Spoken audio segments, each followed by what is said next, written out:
Welcome and thanks for joining me on the Gamut of Performance podcast. Today I get to talk to Coach Chip Sigmon, strength coach at Europa Sports. It's not every day that you get to talk to the strength coach that started your strength and conditioning program at your current university. Today I get to do exactly that. Coach Sigmon has done it all, from bodybuilding to motivational speaking to becoming an author to working in the NBA and many other things in between. So without further ado, I present to you the man, the myth, the legend, Coach Sigmon. Coach Sigmon, thanks for being on with us today. How you doing? Great to be here. Have looked forward to this since we started talking about it. So look forward to it. I think it's great what you're doing. I appreciate it. So first question to get this thing kind of kicked off. Why don't you go ahead and tell us your background and how and why you got into the profession, and kind of segue into how you got into bodybuilding and motivational speaking. Wow. It'll take probably about 1 minute. Just kidding. Yeah, it's a great Appalachian State means a lot to me because it's kind of where I got started in everything, bodybuilding. In 1977, won the Mr. North Carolina. Okay. And after I played a little junior college football, and I'll make this quick because it can go long. So after I won the North Carolina, when I was an undergraduate at Appalachian State, Jim Morris, the baseball coach there at the time, asked me, he said, Chip, we had an old Universal machine down in the gymnastics room at Appalachian State Broomkirk Gym, which is no longer there. And he said, Chip, will you train the baseball team? Okay. Now, this is in 1976. 77, 78. Okay. And so, I did. Okay. He had the forethought to hey, train my baby. Nobody was training. No clubhouses, major league. Very few had weight training facilities, and many people had weight training for baseball. That was taboo. And so I did. We won the Southern Conference and led the nation in home runs. That's not, maybe a little bit, but had to do with it. But just trained, and I didn't know what the heck I was doing, but nobody did at that time. And I want to be a strength and conditioning coach. Okay. And then went to, after I graduated from App in 78, went to coach at A.L. Brown High School, Kannapolis, football, track, and help with the weight training program there. We had one. Yeah. Then in 1982, went to University of North Carolina as the first full-time strength conditioning staff ever at the University of North Carolina. Okay. Marks came from Alabama. Yeah. And me, Jerry Palmieri, who later on went to be the strength coach in New York Giants, now retired. Me and Jerry still good friends and stay in contact. Okay. Then from there, I called Jim Morris up in the summer. So Jim is Appalachian State. Mac Brown was the head coach at the time. Went on to be, of course, national champs, head coach at the University of Texas. And he said, yeah, Chip, they're looking for somebody. I went up and interviewed, talked to Mac, John, the defensive coordinator, John Palermo, wanted me. We talked, a good conversation, good interview, and got the head job there in January of 1984. Okay. First ever, we had a little gym down the basement of Broomkirk Gym. I could tell you stories you would not believe. Had to go to the hardware store and buy, WD-40 and bags to put around the weight room and wipe the bars in the summer so the bars wouldn't rust. Yeah. Took that out of my own money because we didn't have, I didn't have a budget. And so on and on and on, and stayed there till 90. Went to the Charlotte Hornets in 1990. So my time at Appalachian State, both the undergraduate and, of course, strength conditioning coach, was just special times. But when the Hornets left to go to New Orleans, I had been on the road with them for 6-7 years. I had 2 little girls, so I missed a little bit of them growing up. So I said, enough's enough. I was invited to go to New Orleans with the team when they moved, but did not, and went to work for Wartho, Carolina. It made me a better strength conditioning coach because I got to assist with physical therapy. Yeah. And I was worked in speed agility. Okay. With athletes. Yeah, So during the day, I had physical therapy. So in the afternoon, speed agility.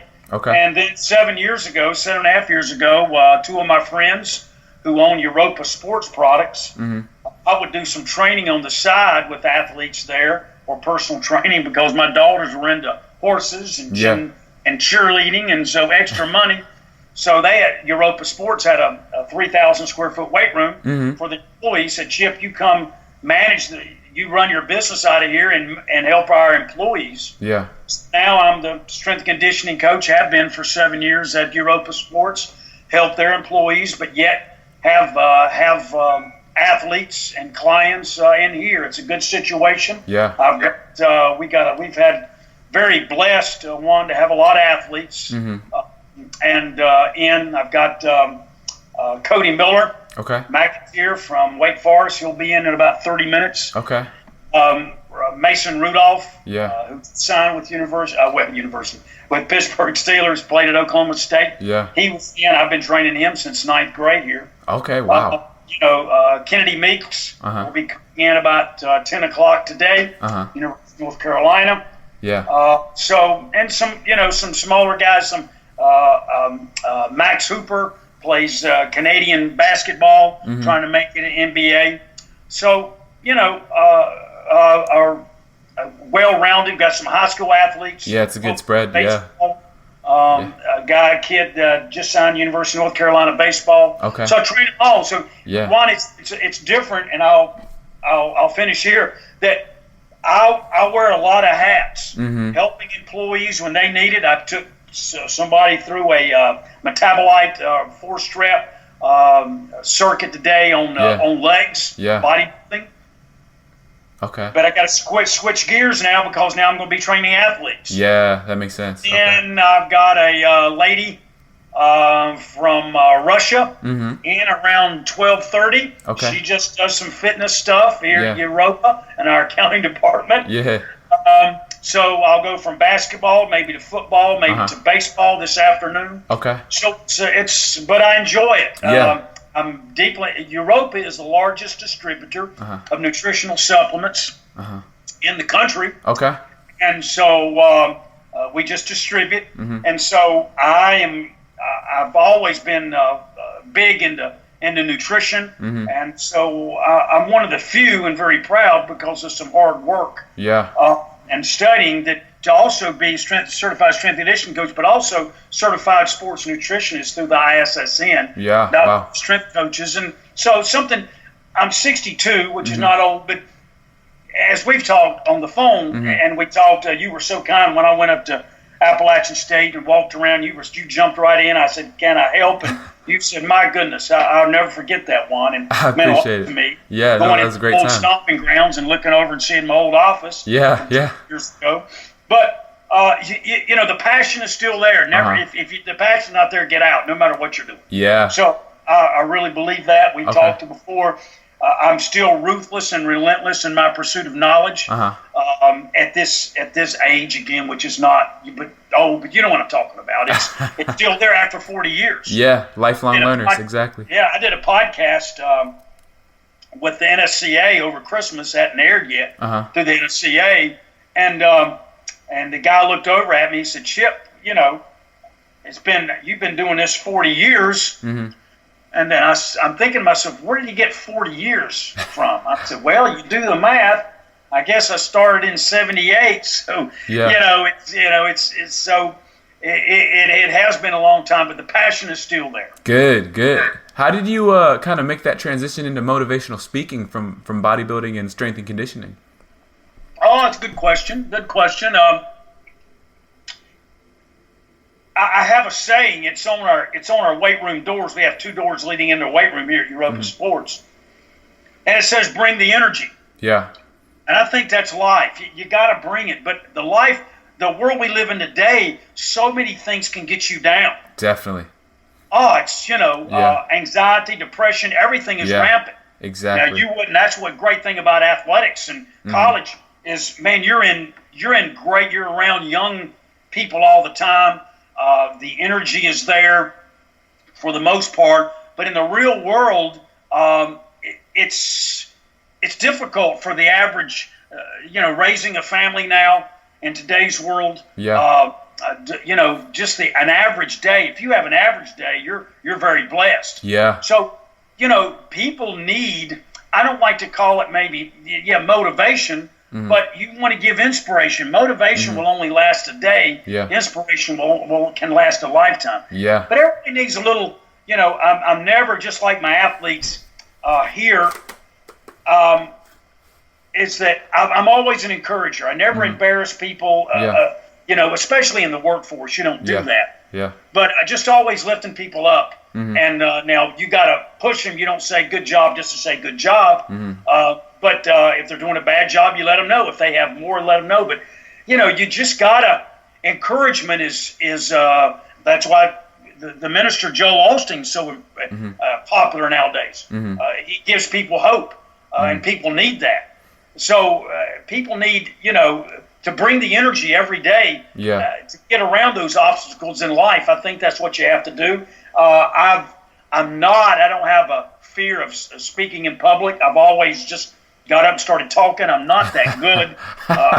Believe it or not, I've been turned down on a few things and on a speaking circuit, and that's fine. I mean, it was to the business world. I'm more in front of coaches and athletes than I am the business. But, I tell people, I will say this, I have failed more than I have succeeded in life. I think that's important. Yeah, that's very important to hear. Yeah, because I have, and I think you're young, you're starting out profession, you're doing so good at app. The sky's the limit for you, but don't be afraid to fail. It took me 2 years. The ISSN exam took me, it says take 6 months to study. Yeah. I studied for it about 1.5 years, 2 years, believe it or not, that's true. Yeah, wow. Because I knew, I'm not, I need a little extra, and some things came up in life that, kind of put me back. I got to put this on hold, and something else put it on hold. But so I could have easily, but I wasn't afraid. Yeah. That was only 2 years ago. Yeah. But I wasn't afraid. Don't be afraid to fail. And if you do, get back up. Failure is an event. It's not a person. Yeah. So that's how I look at it. That's very important to hear, because a lot of people associate themselves with the act, right? So if they fail, then they think I'm a failure, and that halts a lot of progress, even in the athletes. And kind of with that, two things that you said. The first thing, how have you seen the transition of training athletes with the advent of technology, right? When you first started, obviously it wasn't that big of a deal, but now it's rampant. So have you seen that affect the training session or the individual at all? Wow, that's a great question. Great question. When I was at App, and the head strength coach in '84, and I bought, because Appalachian State didn't have the money to give me. Yeah. I bought my own computer. Okay. Wow. And it was a little, the little screen. Yeah. Orange, and the big base to it. The screen set on top. To find out the only information we had, but it wasn't no such thing really as the internet, though. Yeah. It was to run programs, my workouts. But so to find out information, I had to wait till the NSCA. You had to call a strength coach, or you had to wait till the NSCA journal came out. Yeah. If you wanted to know who won the Mystery Olympia, you had to wait for the next Muscle Fitness, or if somebody had the money, call out the Gold's Gym in California. Yeah. Yeah.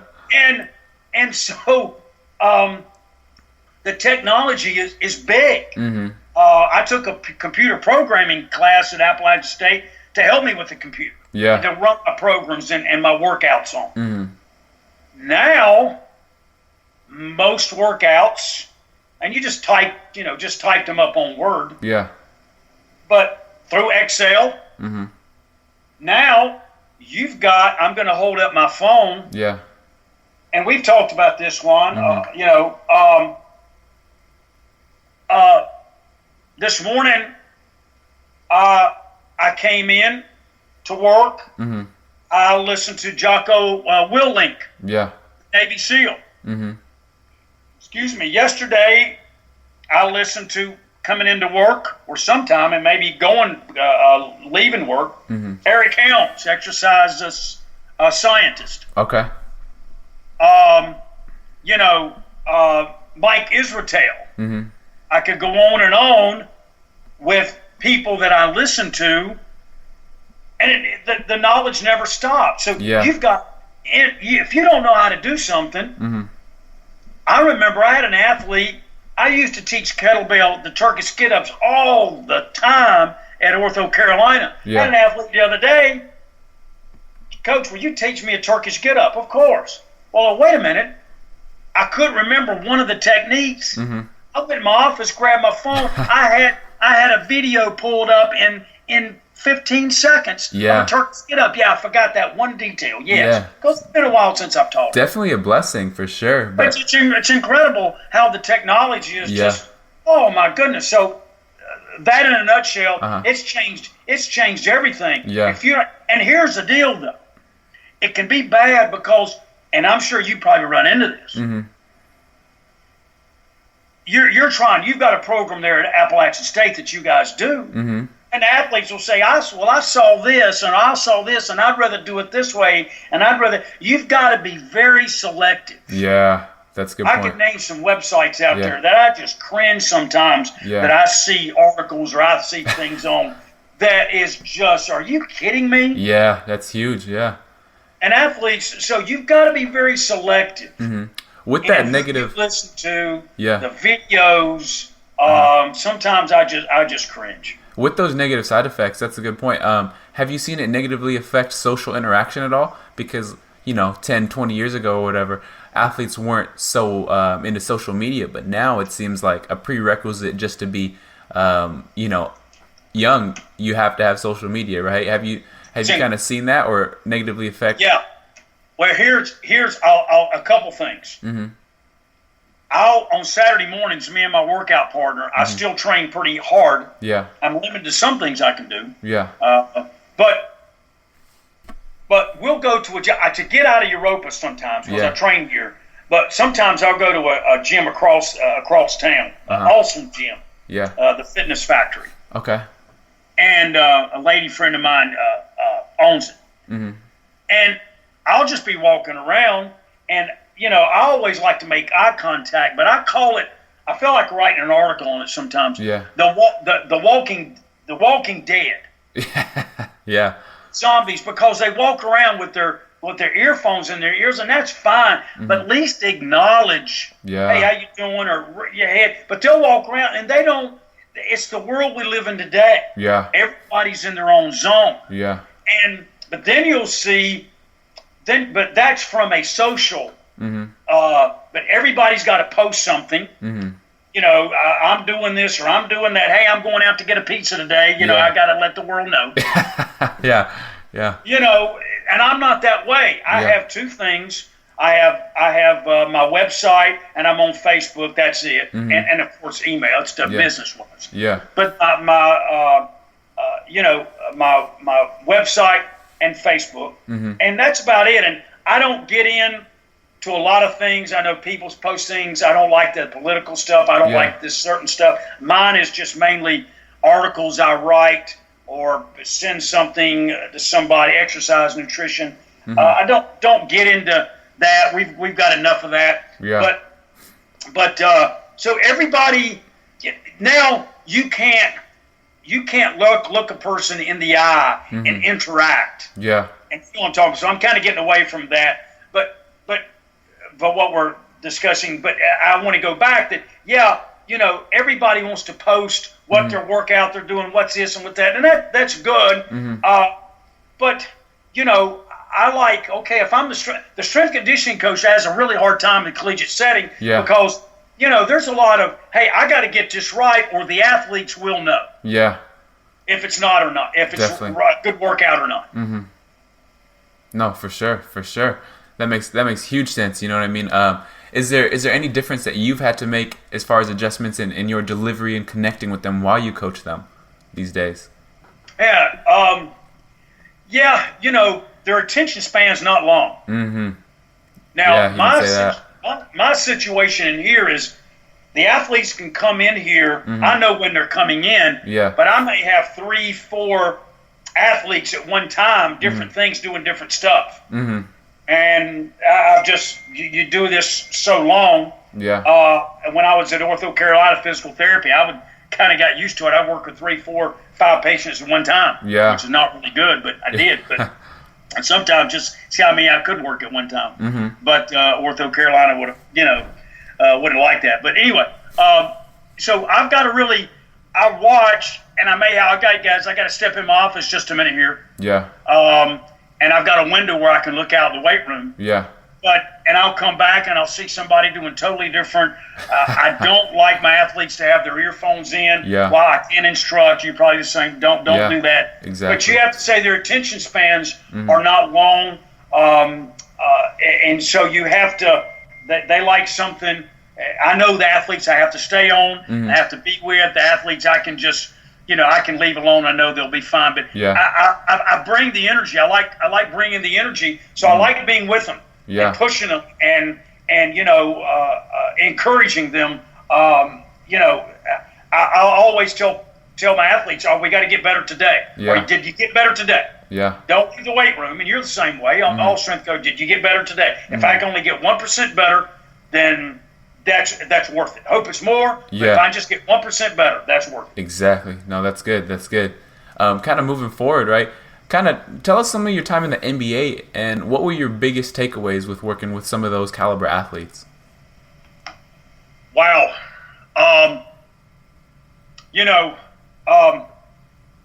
From the transition to Appalachian State, the collegiate Carolina, then Appalachian State, and the NBA, it's different. Yeah. Those guys, most of them go home to their kids and their wives, their families, after they work out. Yeah, it's not like, well, you missed practice or you're late, so you've got to meet me here at 6:00 at Appalachian State. Yeah. For running. You don't do that. Yeah. So you treat them like you treat also college athletes like adults. Yeah. But you treat them, a little different. Yeah. You're not. You can sit down and talk to them and be friends and stuff. You can't go. Sometimes you didn't get too close because they'll be traded or they didn't make the team or whatever. Yeah. But there's a maturity. Not to saying that collegiate athletes are mature, but there's where you kind of step it up a little bit and more of a partnership, right? Yeah, exactly. So it is different. You just you have to understand where they're coming from. Sometimes the demands aren't as much. Hey, I'm here for you. Yeah. So I'm here for you. I'm not against you. And how can I make you better? And you've got 14, at that time, I believe it was 14 guys on the team, 13. So, you sit down with each one and their needs. Yeah. Their needs, their goals. Every one of them is different. And so I have different workouts for different guys and depending on, and they sit down. And when you individually, one-on-one, they know, wait a minute, this guy is really, he cares about me, my goals, because I'm different from this other guy. Yeah. So, that's a good point. So that played a big part, and your communication with them, your relation, you build relationships. You've only got 13, 14 guys. Yeah. So you really build a relationship, as you do with your athletes, sure, but it's easier when you got 13, 14 people. Yeah. No, that's a good point. Put it in perspective, right? Because a lot of people don't really realize that transition of like everyone's going to do everything I say because we're in the college setting, whereas that might not work in the NBA. No, exactly right, Juan. It's a whole different ball game. Yeah. But those guys are great. You only hear the bad stuff. Yeah. I tell you, we had some great players, great times together. Guys I would go out on the road with to eat. Yeah. And Tony Bennett, head basketball coach, University of Virginia. Good friends. Bryce Drew, the strength coach. The head basketball coach at Vanderbilt. I could go on. Scott Burrell, Southern Connecticut, head basketball coach, and on and on. Alonzo Mornings, Muggsy Bogues, still stay in contact with a lot of those guys. Wow. And had some great relationships. Yeah. Times. And, get after them. I made some mistakes this first couple of years, as you're going to, but there's more great people in the NBA and I think the NBA is getting back to being where it once was, as popular as ever. Yeah. And I know we're getting close on time, so I'm just going to – a couple more questions. Yes, sir. So you kind of talked about the importance of building relationships with the players across college, across private, across NBA and like professional levels. But what's the importance of – and how does it change of building relationships with coaches along all those levels? Yeah. When if I would go back to an NBA team, I would talk to the head coach and I'd talk to each assistant coach with what do you want? What do you want from me? And what do you want? Tell me what this player needs from a coach's perspective. That's very important. Yeah. That's critical. When I was at Appalachian State, I had all the teams. Yeah. I had all of them. Yeah. And every team, I went there just for training table and a place to stay. Yeah. I got nothing, no money. Wow. Okay. The second year and the third year, all the teams took a little bit out of their budget to pay me. I think not until the third year that I got paid full time, and I think that was $21,000. Wow. Okay. Now you're talking about $800,000. Yeah. Yeah. And really, in a level, you're talking hundreds of thousands. Yeah. For a head guy. Yeah. But so I'll turn this off. The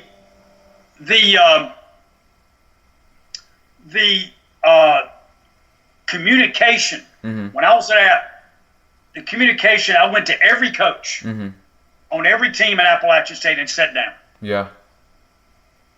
And you don't bump heads. That makes it harder. Coach, what can I do for you? Yeah.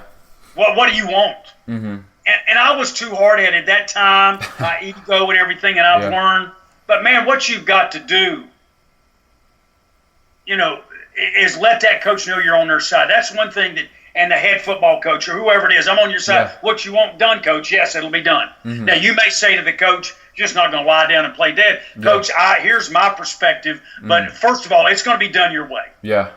Yeah. Whatever it's going to be done your way because he's the one that can get, he's going to get another contract or he's going to be fired. Those are his players. Yeah. I'm just a supplement. Yeah, that's a good point. Players aren't making their living lifting weights. Yeah. It's going to help them. Yeah. No, so that boy, I tell you, it's critical to have great relationships with let them know you're on their side. You go out. I would go out to lunch with some of them, and most of them. Just drop by their office. Hey, coach, how you doing?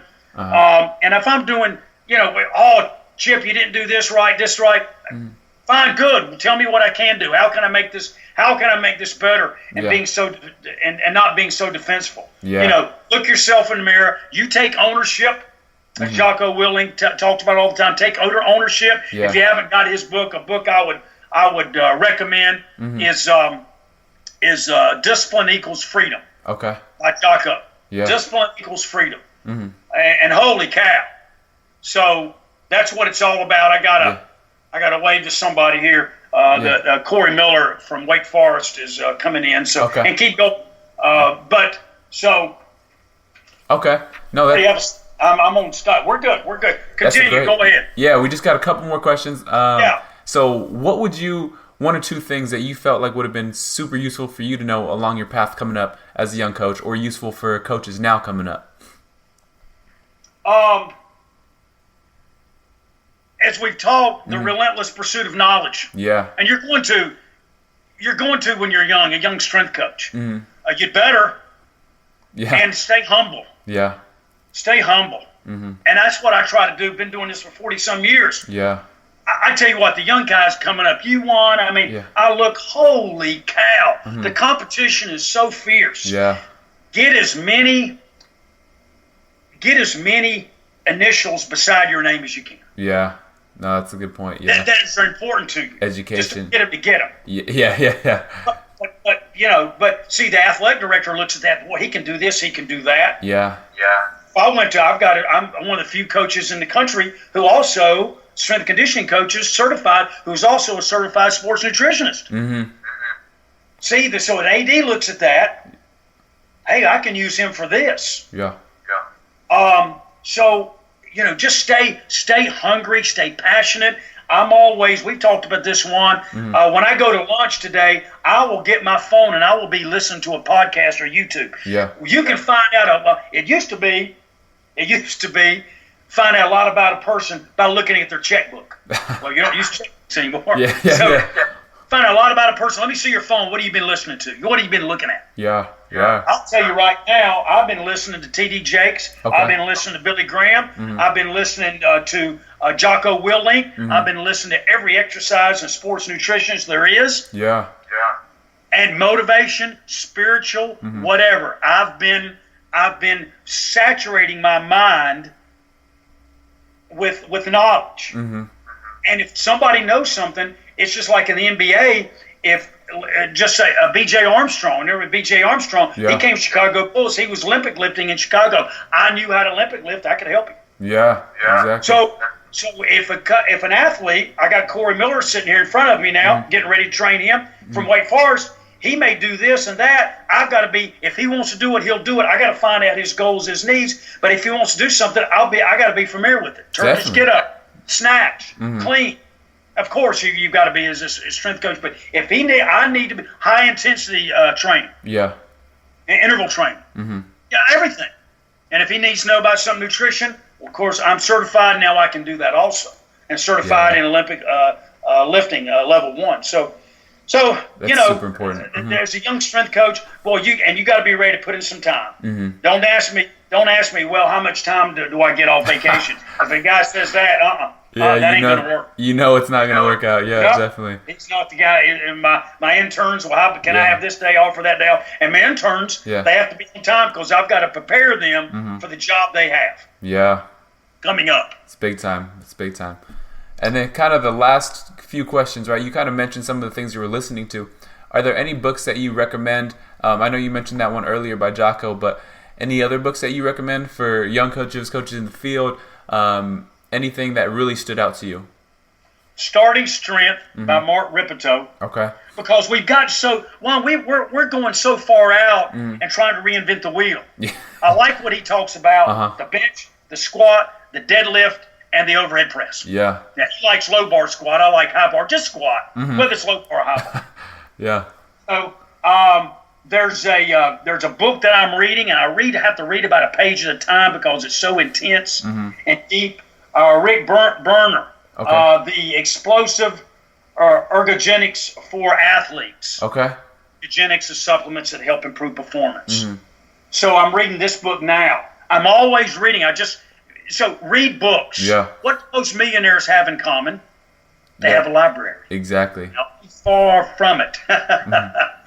But that's just but knowledge. Get you a library. Yeah. Get you something started with the books. Now, I have a friend of mine, he likes Kindle. Some people like, different ways I like books. So I can take it to a restaurant. Well, Kindle, you can't. Yeah. So there's those about the pages. I'm reading a book by Tim Tebow. His latest. I'm always different books from exercise science to nutrition to from a spiritual standpoint. It's called Shaken by Tim Tebow. I almost finished up with that. Okay. So and get up early. Yeah. Get up early. That's important. Don't. There's too much. There's too much that pass you by when you sleep late. I agree. My average time getting up is about 4:30. I'm going to have my cup of coffee and I'm going to read a book. Yeah. And I'm getting Franklin Day Planner and plan my day. I love it. That's fantastic. And then last question here. How can people follow your journey? How can they reach out to you, stay connected to you? Well, the only thing I do social media is Facebook or just Chip Sigmon, and then my website chipsigmon.com, Sigmon Sports Systems. Yeah. You can look that up, but just Chip Sigmon. Yeah. And that's about it. I don't do a lot of that. Yeah. I don't post everything I do. At times, but I'm too busy. I'm too busy with athletes all day long, personal training, the people here at Europa, and just in the pursuit of knowledge. So I want to commend you, Juan, for what you're doing here. Me coming up at Appalachian State, people don't know I went up there for a day just to walk around, coach athletes. And you were so kind, and that's what brought us together. If you'd have been egotistical, get out of here. I'm coaching these athletes. No, you were humble. Appreciate you it. stayed humble, and look what happened. A relationship grew. Yeah. You've got a new strength conditioning coach for Olympic lifts coming in, Anthony Glass, who was my assistant when I was there. I put in a great word for you. See how things, because of you being humble. Yeah. Stay humble, my friend. Stay humble. Thank you, Coach. And I appreciate your time once again. Thanks for being on with us. A lot of good things in here. I'm ready to listen to it again, dissect some of these concepts. So once again, thank you for your time. It was, as always, it's a pleasure talking to you. You're a good man. Hey, and we'll talk soon, okay? Appreciate it. Sounds good, Coach. Take it easy. Thank you, sir. Okay, bye-bye. That's a lot of good information from a very wise man. It seems like every time I talk to Coach Sigmon, he gives me some little nugget of wisdom that he doesn't even know that he drops off. So I would encourage you to listen to this once, listen to this twice. Every time you listen to it, you're going to get something different. So thank you again to Coach Sigmon of Europa Sports. And as always, if you enjoyed the podcast, please like, comment, share, and give us a rating so we can make this thing easier to find on iTunes and help get this information out to the people that are trying to find it. Once again, thank you for listening. This is Juan Perez with the Gamut of Performance Podcast.